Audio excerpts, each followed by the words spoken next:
रक्षाबंधन पर्व की कहानी। रक्षाबंधन भारत देश का प्रमुख त्योहार है। यह श्रावण मास की पूर्णिमा को मनाया जाता है। इसे नारियल पूर्णिमा भी कहते हैं। जब भगवान वामन रूप में राजा बलि के पास आए, तब भगवान ने राजा बलि से 3 पग धरती मांगी थी। भगवान ने 2 ही पग में संपूर्ण पृथ्वी और आकाश को नाप लिया। तब राजा बलि समझ गए कि भगवान उनकी परीक्षा ले रहे हैं। उन्होंने तीसरा पग अपने सिर पर रखने को कहा। इसके बाद भगवान ने राजा बलि से कुछ मांगने को कहा। राजा बलि भगवान विष्णु से वरदान मांगा कि आप मेरे साथ पाताल लोक में 4 महीने तक पहरेदार बनकर रहेंगे। तब से भगवान विष्णु लक्ष्मी माता जी को स्वर्ग में छोड़कर वर्ष में 4 महीने राजा बलि के पहरा देने लगे। वह पहरेदार के रूप में रहने लगे। रक्षाबंधन के दिन श्री लक्ष्मी जी स्वर्ग से रिमझिम करती हुई राखी लेकर पधारी।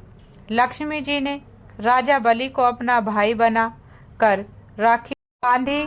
साथ ही भतीजे और भाभी को भी राखी बांधी। जब रानी हीरे मोती का थाल लेकर आई तो श्री लक्ष्मी जी ने कहा कि भाभी, हीरे मोती तो घर में बहुत हैं। मैं तो यहाँ अपने पति भगवान विष्णु जी को मुक्त कराने आई हूँ। इस प्रकार श्री लक्ष्मी जी राजा बलि की बहन बनी और भगवान विष्णु को अपने साथ लेकर स्वर्ग चली गई। यह थी रक्षाबंधन की कहानी। हम यहाँ पर जानेंगे एक और प्राचीन और पौराणिक रक्षाबंधन की कहानी के बारे में। एक बार भगवान श्री कृष्ण के हाथ में चोट लग गई और हाथ से खून बहने लगा।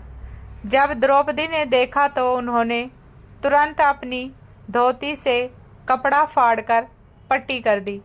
तब श्री कृष्ण इस बंधन के ऋणी हो गए और जब दुशासन द्रौपदी का चीरहरण करने की कोशिश कर रहा था, तब श्री कृष्ण ने द्रौपदी की रक्षा की व लाज को बचाया। कहते हैं कि जिस दिन द्रौपदी ने भगवान श्री कृष्ण के कलाई पर अपने पल्लू से कपड़ा बांधा था, उस दिन श्रावण पूर्णिमा थी।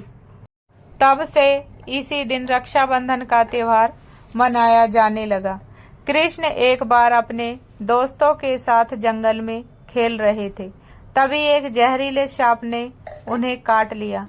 सुभद्रा ने देखा कि क्या हुआ था और जहर को फैलने से रोकने के लिए जल्दी से कृष्ण की कलाई के चारों ओर एक धागा बांध दिया।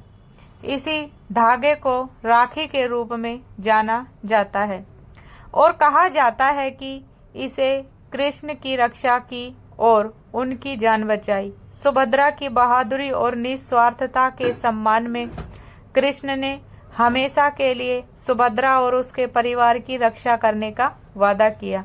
उस दिन से रक्षाबंधन की परंपरा का जन्म हुआ और भाई और बहनों ने एक दूसरे के लिए अपने प्यार और सुरक्षा के प्रतीक के रूप में राखी का आदान प्रदान करना शुरू कर दिया। यह थी कथा रक्षाबंधन की।